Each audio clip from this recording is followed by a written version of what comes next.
Hello and welcome to Healing Tips from the Heart, Intuition with Helpers, Healers, and Guides. I am your host, Dr. Lori Hops, licensed psychologist, writer, and artist. I've explored mind, body, and spirit related to intuition, or your personal guidance system, since early childhood. Meet my guests who have learned from their personal and professional lives to explore vast realms of knowing, synchronicities, and overcoming challenges. Their stories may inspire you with tools to enhance your daily living and relationships.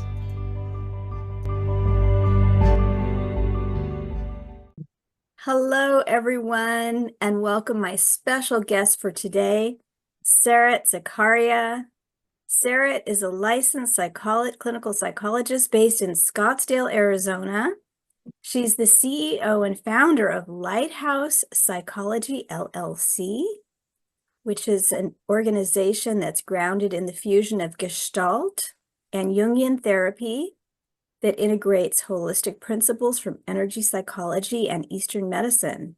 Dr. Zecharia holds 2 Ph.D s, including certifications in Gestalt, Ayurveda, clinical Qigong, and specialized training in nutrition for mood and pain management. Dr. Zecharia is a sought-after international and national speaker and founder of a doctoral internship and fellowship program specializing in integrative pain and energy psychology. And I am so happy to have you here today, Sarette. It is absolutely my pleasure and honor to be here with you today, Lori. Thank you. And I'd like everyone to know that I met you probably 10 years ago through the Association for Comprehensive Energy Psychology, and we have worked together on the board of directors and with different programs we've taught.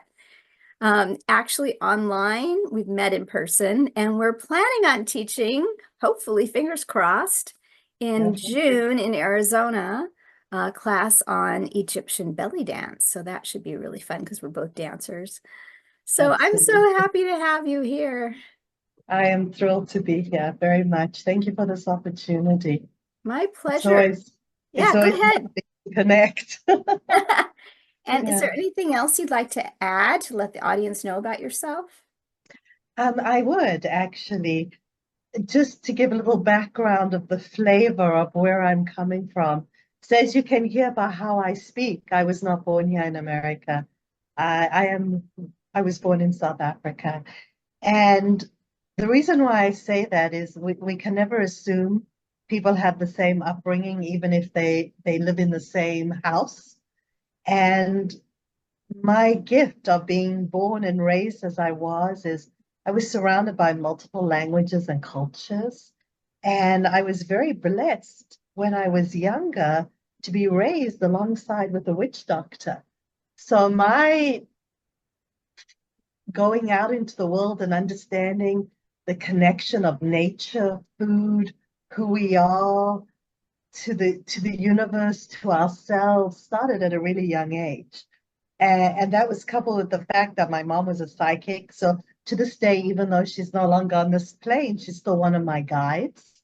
And my father's ability to take foods and herbs and nutrients and create healing for people who have been very ill has also been something I've always been surrounded by. So that connection really informs who I am. And the most important thing to me in this entire world is my family and my connection to people and my connection to nature. So that kind of informs where I come from. And we can't forget the dancing, right? The moving to music, the moving to weaving with the universe, as I say. So that informs all my experiences, all my encounters that bring me to where I am today. Beautiful. Thank you for that. Yeah, you know, it's because I see your heart and your soul, I don't often think about even your voice or how it appears to someone else. You know, what we consider to be an accent means something different than what our ear is attuned to. Yeah. So thank you for saying all of that, because it doesn't come to top of mind because it's so integrated for me into who you are. But thank you for that. It's very true. And I would add, if I may, that your heart and soul is shines so bright. And it's not just the things you know, but it's how you present them in the world that is, I would say a word would be effervescent, Mm. that you create that kind of an effervescent glow with what you do. So yeah, and yeah, no, it's really true. And so thank you for that. And so you mentioned a lot of different healing modalities and ways of being, that are about the physical reality, mind, body, spirit, and the unseen worlds. So do you have like maybe a turning point from your life that kind of helped open the door to this multidisciplinary work that you do now? Yes, yes, yes, yes, and multiple of them. Multiple of them. Growing up, my mom was a very ill human being from Mhm. birth. So I got to journey with her and witness how much she she went through it, how she went through it with such grace, how she bucked the system. And when I say the system, I'm talking about a system is a paradigm of how we deal and work into the world. And she really bucked the system of people telling her how she was going to not heal and how long she was going to live for. I Mm. remember the first time she was diagnosed, we were told that she had a 6% chance of survival. Now, I'm not quite too sure who has the hubris to decide how long someone is going to journey on this earth for. But boy, they're quick to share when they do.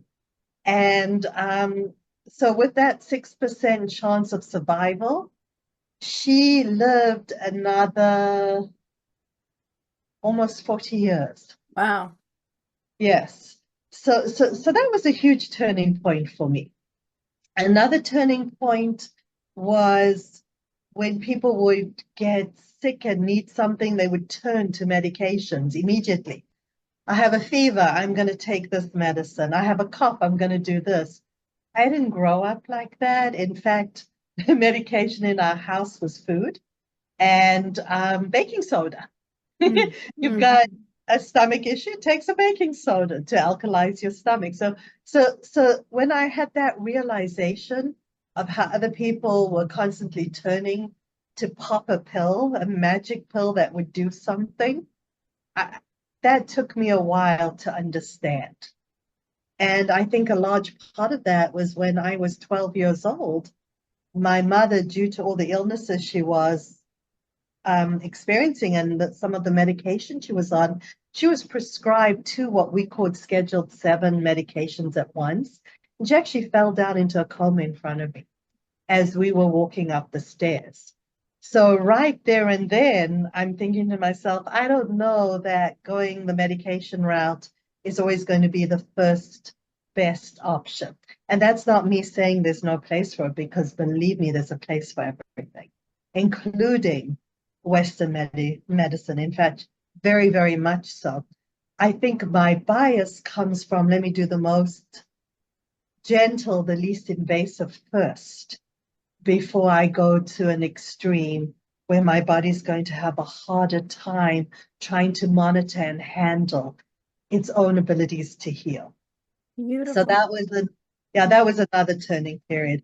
And then I think the third major one was after I had my first PhD and I was doing my residency in an inpatient unit, I started having this realization and understanding that our frequent flyers, which were the return patients, for multiple return patients, were each getting diagnoses and new medications depending on whatever the conference that had been happening for the psychiatrist, that was where they were. And at the same time that all of that was happening, I was already being given the challenging patients because there was movement and change. And I think a lot of what that was about was not only what I brought from growing up around how I grew up, but also the fact that I had started doing Iyengar Hatha yoga, I believe when I was like 16, Hmm. 17, and this was the time when Mr. Iyengar was still alive and he could pick himself up with his pinky finger while sitting in lotus position and Yeah. put himself in all these amazing postures and ways, and hearing him speak about health and vitality and how we go. And then my entire history of dancing, because I've been dancing since I was 4 years old, I was already bringing in all these interesting things. And I was just getting really frustrated with our field of psychology Hmm. because this was not something that I was being heard on, that it wasn't just let's do Freud and do analysis, let's do CBT, let's do Rogerian. There was more to human beings than just trying to fit into a little box, because we're not in boxes. We're Right. above and we're beyond, and our hearts are so large and so connected to the universe and the biofield around us. How can we be expected to squish into this little way of how we had to be? And I got so frustrated with the profession. I said, that's it, I'm leaving. And a colleague of mine at Cedar Sinai said to me, have you ever heard of Pacifica Graduate Institute? I'm like, no, what's that? He's like, well, I don't know. That's your journey to find out. Back then, no internet, no way to figure it out. And I reached out to them. Long story short, I got in quite an incredible way, because supposedly all the students for the year had already been chosen. And I was thrilled, because when I came to Pacifica Graduate Institute, at that time, the courses were held in the old Fleischmann Summer Mansion, which overlooked the Channel Islands. They had their own organic gardening. It was the library of Louise Van France. It was all Joseph Campbell's works, all Jungian's works. And one of my professors, who I had the pleasure of having multiple times, was actually James Hillman. And what Oh, this allowed to happen was to bring in all the Eastern stuff I was already into, with yoga, with Ayurveda, with the mudras, with the different understanding of how we are in the world, how we part of the elements. So it allowed me to start being able to bring this all in and find a place. And then, of course, at this time, I was already getting into traditional Chinese medicine and learning Qigong and Tai Chi. So it was just this beautiful, weaving, flowing dance. We're back to dancing. yes. So these were major, major moments of change for me, and gifts, really Yep. gifts. I love it. I'm, can't help but hear parallels in our story. I've heard your story different times, but not in this way exactly. And there's been many times that I've almost left Yeah, my profession as well. But and the dance and things flowing in synchronicities, and so thank you for all that. And I would love to focus on something that I've talked a little bit about in other podcasts, but not specifically, and that's the five rhythms. And mm, so could you speak a little bit about the five rhythms, maybe what they are in general, and how they're related to maybe energy psychology or even to other um, systems of understanding life and healing? I would love to. Yeah. And what a beautiful topic, especially if we're going to look at both Ayurveda and TCM, traditional Yeah. Chinese medicine, Yep. because they are so similar, they are alike, and yet they within themselves encompass these amazing differences, which speak to cultural differences, which speak to time differences, to speak to the differences in understanding how we are in the world. And why do I raise that? Because I think it's extremely essential that neither of us believe we are it, Mm. that my intuition supersedes your intuition. My ability to understand supersedes yours. My knowledge supersedes yours. And I always like to start off by saying, imagine you are completing a puzzle and you have a 5,000 piece puzzle and you put all the pieces in. and you get to the end and there's 3 pieces missing. You are not going to hang up this puzzle and go, wow, what an exquisite puzzle. You will forever look at this puzzle and go, there's 3 pieces missing. Where are they? How do I complete this? So if we can look at each other as pieces of the puzzle of life, then we start to understand that if we don't hear all, respect all, and see all, we're forever missing. We never have a full picture. So I think that's really important, especially when we start seeing ourselves as beings that are made from the elements. Because And so, really, yeah, so what are those 5 elements? okay, so if we're going to go from an Ayurveda perspective, we have earth, we have fire, we have water, we have air, and we have ether. In Chinese medicine, we have earth, that's the same. We have fire, that's the same. We have water, that's the same. Now, here where there seems to be a little bit of difference. So in TCM, we have wood. In Ayurveda, we have air. So one thinks, this is extremely different. But no, when we get deeper and we look at Ayurveda and we look at air, we're talking about movement. We're talking about what promotes our movement. We're talking about how our joints dominate our beings. And when we look at wood in TCM, guess what? We're talking about joints. We're speaking about movement. And this movement is the wind of movement. It's the manifestation of kinetic energy. So even though they sound different, the underlying togetherness is still there. We're still speaking about similar aspects of that. And you know what, Sarah, if I might interrupt for just a moment, you think of wood, which is tree or plant. Yes. The air is right there because we exchange oxygen. Exactly. Yeah. Exactly. And not only is it we exchange oxygen, the trees, the wood, purifies our air. Yes. As we breathe out carbon dioxide during the day, that is what the trees breathe in so that at night we can both breathe. Yes. Oxygen. So it's a beautiful relationship, and it's that movement, and it's another fine example of how connected we are to nature.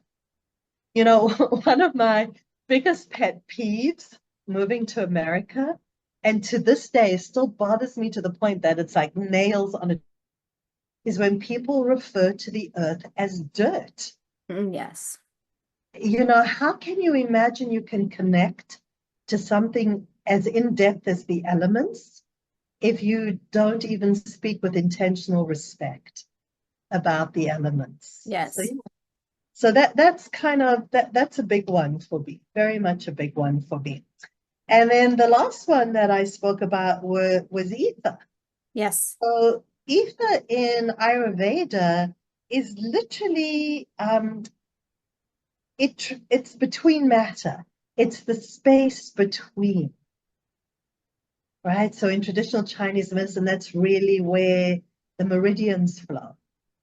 In Ayurveda medicine, it's where the sarotas or the nadi flow.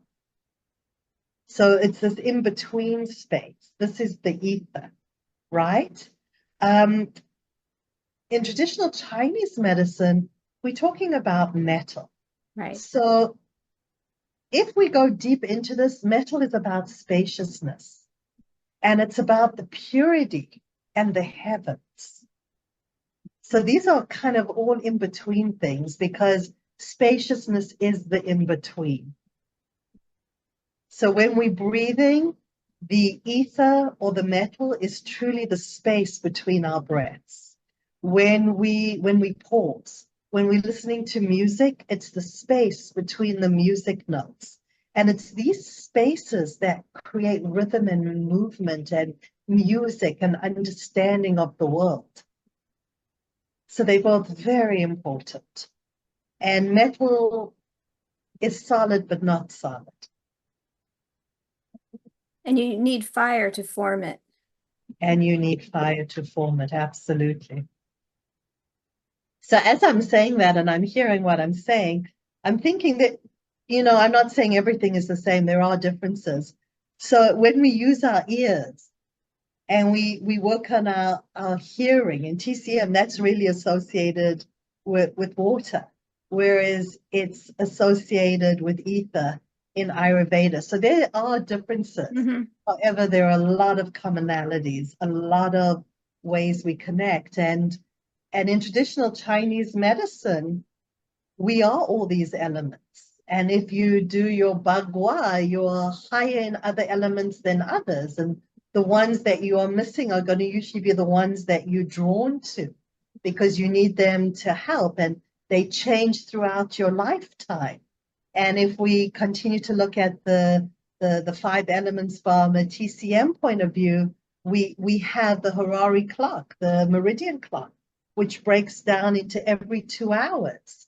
And every 2 hours is responsible for a different meridian and a different way of being. So now we're getting into rhythms that make us alive and make us connect and that make sense as we flow and weave in the world.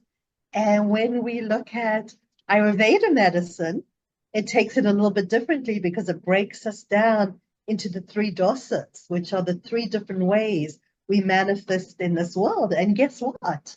The dosas are made up of the elements. So if you Vata, you're made up of air and ether. If you Pitta, you're made up of fire and water. And if you're Kapha, you're made up of earth and water. And then at the same time in Ayurveda medicine, you look at the rhythm of the day, and they are different elements. And there is so much connectivity between the two philosophies and understanding of when we do things, how we do things, why we do things. It's just this beautiful dance. It is beautiful. And for those, so Bagua, just briefly, for those who don't know that term. So basically what it is someone who is good at doing that takes your life and pretty much sees what elements you are based in based on when you're born, where you're born, how you're born, and then does the chart of your life, where you're going to be, how you're going to be, where your struggles may lie, where they may not. And this would be the counterpart in Ayurveda medicine is to get astrology done through them, which is an astrology that you in your entire life have never encountered. It is so detailed about with the stars and how you align and where you're going to want to go and what's going to speak to you and what's not. And once again, all of this with the caution, these are merely one option because we always have more than one option available for us. So nothing's really set in stone. However, it is a good way to know how to nourish ourselves in ways that we may not have thought of, because between both of these, food is important. We feed the elements. We feed the organs. We feed who we are. Beautiful. And so just briefly, I know you've given so much information, but we did talk about what about the three that they have in common? So briefly, what is water, earth, and fire for those who don't know? Okay, so pretty much when you think about earth, you're thinking about the depths that we can connect into the earth, how we can take that solid foundation and make it more solid. So even when you look at the types of characters and features that people who have earth within them have, they come across as more solid as opposed to airy and wavy, right? Water people in general really flow well in this world. They really, really flow well. And so we can see that, unless, of course, in no matter how we look at these elements, we've been talking now about when they are at their best. Yes. When they are puffed up and excited and engaged to their fullest. However, when we have deficiencies or we have excesses or we have blockages, then things start to go wrong. And then we see the different elements based on what things are going wrong, where we find what needs to be dealt with. So the ones that share, really share. Fiery people have a lot of excitement to them. And here's the other thing. None of us are one. Mm-hmm. None of us are two. We're all of them. But it's degrees. It's like when you take up normal psychology, we learn really quickly we all have personality disorders. We all have everything wrong with us, and we all need to be taken care of immediately because we're all falling apart, right? However, it's not that we don't have everything within us, because that's just who we are as beings. It's about what manifests, what we choose to focus on. So you can't just be one, but one can dominate more than another in personality Yeah. And so water and can in be constitution. frozen in fear. Yeah. Exactly. Yes. Fire, Don Eden talks about, and Dondi Dolan talk about fire as being passionate, but that you can panic. Yes. Yeah. Or Yeah. have your flame go down so that you Yeah. kind of fall, like kind of disappear. Absolutely. Yeah. And that speaks beautifully into the whole necessity and concept about boundaries and what boundaries really are and the respect we need to have for each other. So even if you are in all of these fields and you're an energy healer and you're not an energy healer, there's this understanding that we each have our own boundary, we each have our own river, and we have no right to step into another person's river. We have no right to have the hubris that we believe we can step into another person's river, that we know what's best for them, that we know how they need to be. That individual's intuition will always trump anyone else's. And to not allow for that and to not encourage people to build their own intuition is horrible as far as I'm concerned, because none of us have the right to imagine we're it, to imagine that we're above and beyond and we know better than everyone else. Mm-hmm. We may know better than everyone else about ourselves, absolutely. I give us that. But about another human being, I don't know. I Like think your we have to mom's be 6% chance of survival. Or your exact. Donna Eden had the same thing where she, kind of fired her doctors, or they actually fired her. They said, we can't help you anymore. Yeah, And that was, I don't know, 60 years ago or something. yeah.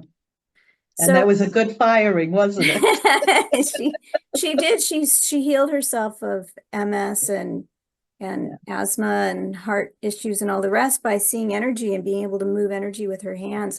I just went to the Donna Eden's Energy Fest, and I spoke there in Arizona. yeah, I was in yeah, Tucson, and she talked about how when she just 2 years ago had her heart bypass surgeries, and she was recovering in the hospital, and she couldn't move her arms enough yeah, to touch the different meridians and systems and put her feet on the ground and all the rest. And so she thought, how can I do this? So, but she could put her hands like this across her heart, with her elbows out laying on her back, and breathe and imagine the various places. And so through that, she was able to slowly bring her energy back. And, even 2 years later, she's still struggling a bit in yeah, crowds and so on, but she wasn't supposed to make it through. But yeah, she had a belief that she would, yeah. that she would make it, even though her family and the nurses and doctors were like, we don't know. Yeah. She was And who are convinced. they? Who are they Well, to say we don't know? they were looking at the probable realities and the data Yeah, that they had in front of him and themselves. And she needed to triple bypass and needed to wait 6 days because at Cleveland Clinic, it was so busy with other surgeries. So she wasn't looking good and her vitals were going down. And many people in that space don't make it. So, granted, and they have to be honest with what they know. I don't think they said you're going to die. They just said this isn't looking good. We have to be honest with what we're seeing. So, but she knew. yeah, She knew. And so I agree with you about the intuition. And we all learn and grow. We have blind spots and we have challenges. We have ways that block us. Sometimes we have beliefs that are getting in the way and we think that they're intuition, but they're not fully clear. And so there's always work to be done. But yeah. I'm wondering if you would spend a little bit of time talking about water. And the reason why I choose that is because I hear from many different systems around the world that we're going through a water process as a planet and as a people. And so could you spend a little bit of time specifically, maybe talking about water in terms of mental wellness or body or whatever? I can see that you're working on it now, like an assignment. Your I'm eyes have shifted and your energy shifted. So whatever's, I'm I'll let thinking. you lead with that, but I'm introducing water if that's okay with you. No, that's absolutely fine. So the first thing that comes to my mind is water, just like all the elements, is absolutely precious. And I think it's one of my favorite elements. So the reason why I say that is when I am having a challenging day or a time, yes, I breathe. Yes, I know I'll come up with a final solution. And I'm also human, right? So I am going to get concerned. It may take longer, but my go-to is one or two things. Actually, it's one of three things. Either jump into freezing cold water and swim, or sit in the rain and drink a hot cup of tea.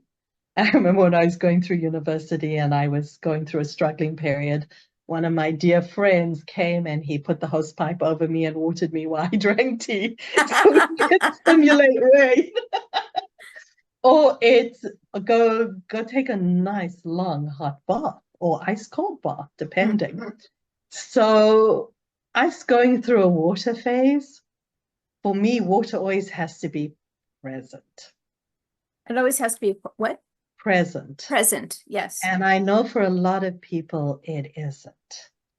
So if you imagine drying up without having any water in your system and not having the knowledge, the know-how, how to connect and gain that resource, not having the awareness, how to gain that resource, you're going to be struggling.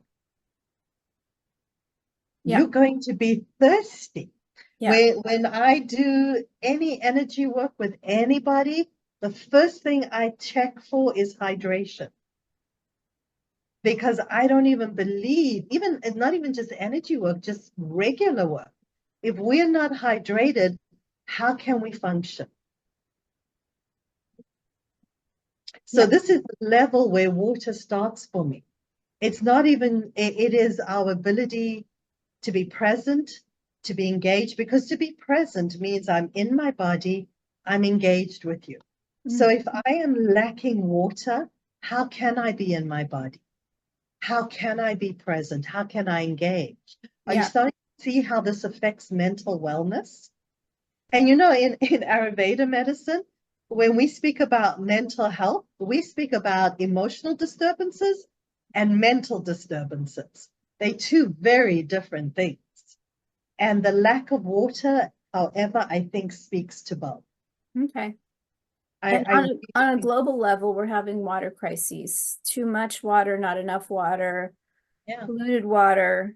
no balance. Yeah. And we as humanity, because sometimes we are not willing to take accountability and responsibility, are not helping this. And what I mean by responsibility, my responsibility is my ability to respond. It can only grow with awareness. My accountability is my ability to say, wow, this is what I've done.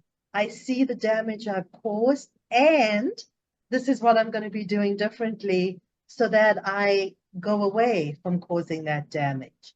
And because people are in this panicked frenzy mode, how can you be in your body? Because you're just in your head, you're a head bobbing around.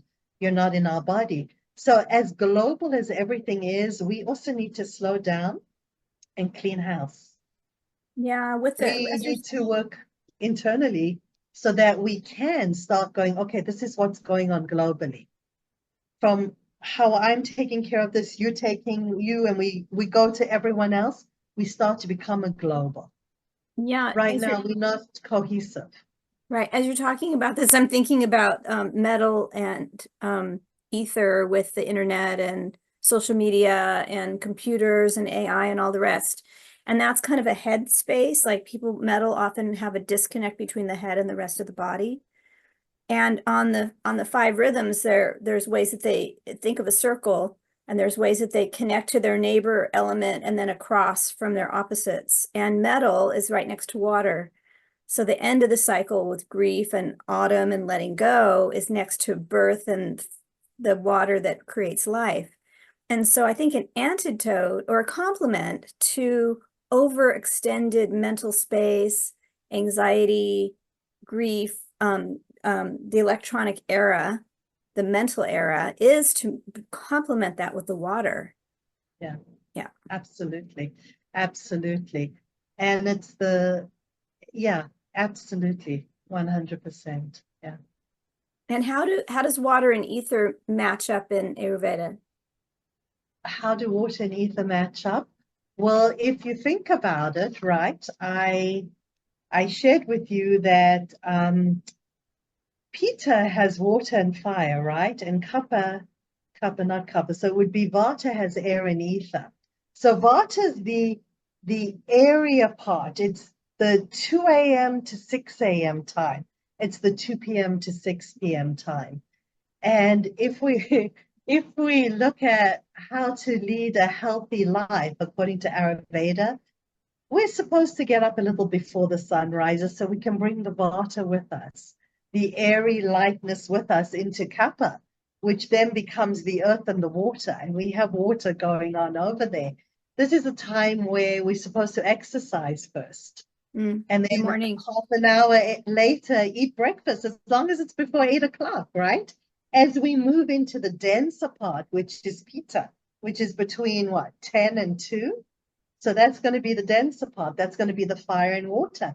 That being said, eat your biggest meal at lunchtime when it's fire, because now we're moving to Vata again, which is the air and the ether, the space. You don't want to exercise here. You don't want to eat too much here. You want to allow for that space so we can go into the kapha again. We can go into the earth and the water again, and we can go to sleep. We can go to sleep at 10 o'clock. So we dive deeply into the fire and the water of Pitta. So you see water interchanges in Ayurveda with all of this. I see. When we eat, when we sleep, how we do things, the amount we do it in. You don't want to eat a lot unless you're in Pitta, which is where the fire is, right? The Midday. fire and the water in the midday. So that's how it works for that. How it works in TCM. It's almost the same, just slightly they give you more options. So in Ayurveda medicine, you go to bed at 10. In TCM, it's between 9 and 11. Well, what's between 9 and 11? 10. Right? So water goes throughout the whole day. When we wake up, we're supposed to drink 2 cups of water. Why? To get our organs going.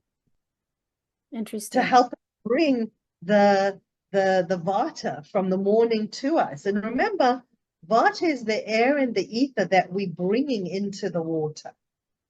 So we have to infuse it with water so we can get going. We're not supposed to chug water.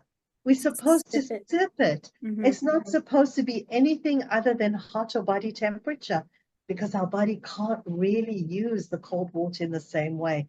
So just the very being in the day brings water in. And if we're not cognizant in how water works within our own system, how can we be in the world? Yeah. How can we be globally? I mean, if you think about that, people chug water, the earth's making us chug water.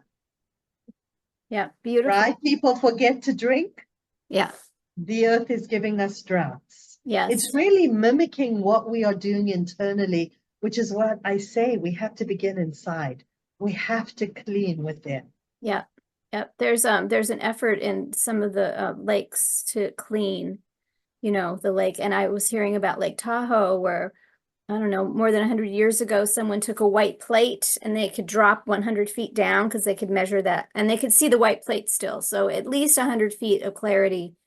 And over the years, Lake Tahoe became more cloudy and more polluted with more people living nearby. And wearing sunscreen and, just dumping stuff in the water. And so it went to a visibility of only 20 feet. And now they're working back down to the clarity with depth to 70. We're at 70 feet now that they're able to measure. So there's improvements. And that's a beautiful metaphor of what this intense social media onslaught is doing to us and our internal water. Is that clarity where we had time to process things, to question, is no longer around. It's just dump, dump, dump, dump, dump, which is why I use the individual as a river, as the metaphor, because it is our job to clean that metaphoric river out and make sure it doesn't become swampy and stinky and gross and ooky, and we don't know where our boundaries are. So there's this inability to have clarity and just slap, slap, slap, slap, slap, slap, slap is another great way of looking at how cleaning internally allows us to start cleaning externally. Oh, so beautiful. We're coming to the end of our time, and I'm going to throw something out there. Okay. Do you have a water exercise, possibly with movement, that you would like to share with people to help them clear and cleanse when they have that mental clutter or they're feeling clogged or weighed down or frozen, that can kind of get them back into flow? Well, it's interesting that you say that. Anytime you are in water, this is what happens. So if you're done with work, even if you work at home, go take a shower, go swim. Just moving in water is awesome. What I also do like to do is I teach people healing sounds to do in water, because as you hum and do healing sounds out on the land, when you are floating on your back or in your bathtub and you hear the vibrations in the way they hit your body through water, it's invigorating. So yes, I have many ideas and thoughts. I don't think we have enough time for all of them. Can you do one healing sound that you can demonstrate? Okay, so let's do the healing sound of the heart. Okay. Because really we connect to the whole world through our heart, right? So the color that most people see when they are engaged in their heart is going to be a red color. And again, it's not a for sure. I tell you, go with wherever you are. It doesn't have to be your color. And if you don't see colors, make up a color. It doesn't matter. It's the way you're going to connect. So the idea is, and there's so many ways you can do this. What I encourage people to do in the beginning is to see how long they can hold it out, because it tells you an idea of where the blockages are and how blocked your heart meridian is, so that you can breathe it through. So it's really a deep breath in, and then the out breath is going to be for as long as you can do it. So you can breathe in, you can imagine the heart, you can imagine fire, because the heart meridian is fire, and you breathe in.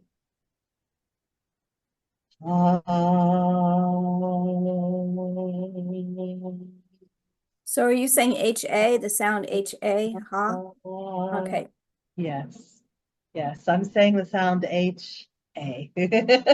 However it sounds to you. I had a beautiful experience. So many great masters, mentors, Sufis in my life. And one of my favorite was my Shaolin master for Qigong, who spent years with me teaching me with my Chinese pronunciation, because to this day it is completely off. And after all the years he spent teaching me, he told me a story which basically told me, let the people make their own sound. Because it's what's going to talk to them. And it's true. I mean, even in therapy, when we custom make specifically things, like I have an agoraphobic patient who we customized this entire thing so he could leave his front door and walk to the end of his driveway. And there were 6 points, and we were doing so phenomenally well. The next session, I said to him, so how did it work? He said to me, it was amazing. I made it to the end of my driveway 10 times. I'm like, great. Did you use the sequence? He said, yes.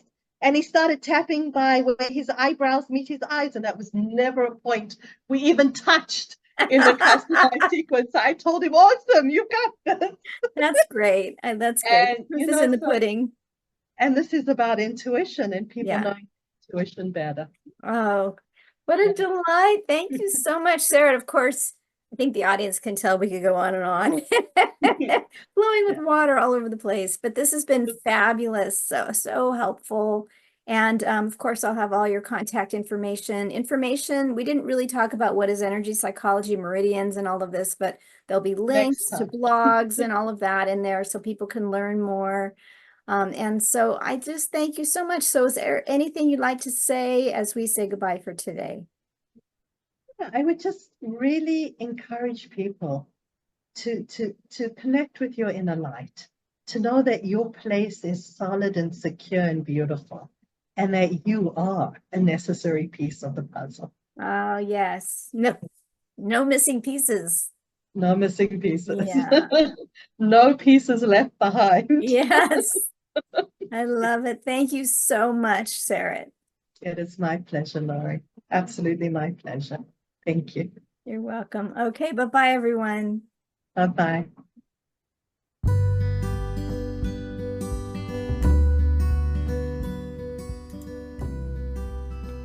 Thank you for joining us for today's podcast.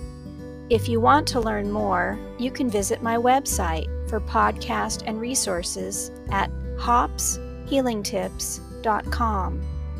You can also like, share, and subscribe to this channel. This podcast is for information and entertainment purposes only and is not providing healthcare advice. Please seek guidance from your professional healthcare team should you need assistance.